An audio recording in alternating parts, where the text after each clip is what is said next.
We saw it last week at Bristol.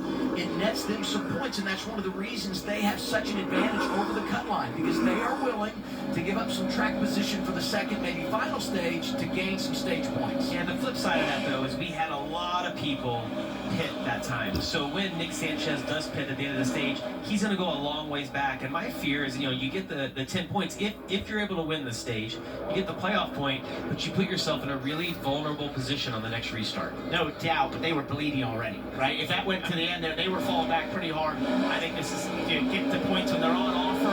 No matter what happens on the day, you've got something out of it today. Quapaw Allgaier are the first cars to come off of pit road, and they're going to restart back there on row 5. So even though they made the pit stop, they're going to have tires here. They'll have a chance to pick up some stage points. Jesse Love, who had the contact, who was the race leader, going to restart. He was 13th prior to the choose. There you see him 7 rows back, it looks like, outside of 2 laps to go. Okay, 3 laps to go in stage 1. Front row, Sieg and Sanchez.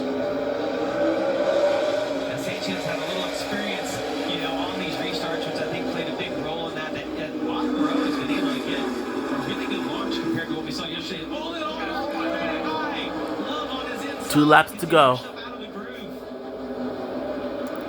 It's tough on 2 tires. Gonna focus on the race here. Really tight on those 2 tires. If you don't work in the right sides well enough, he's probably a combination being tight on the outside and Jesse Love packing that air on the inside. Well, this is huge for Quapaw, right? Because he's going to be probably the first car in line, maybe the second in line of those drivers once everyone else pits. Final lap of the stage.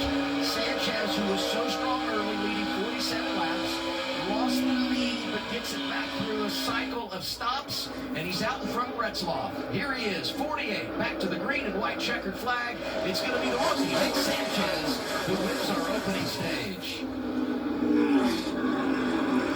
That's the first stage win for the 48 team since Kona last year when Parker got it done. How about that? And there's Allgaier going wide. Maybe a little help from Love. Contact as things got physical on the restart. Fun start. Opening stage is done here at Rockingham.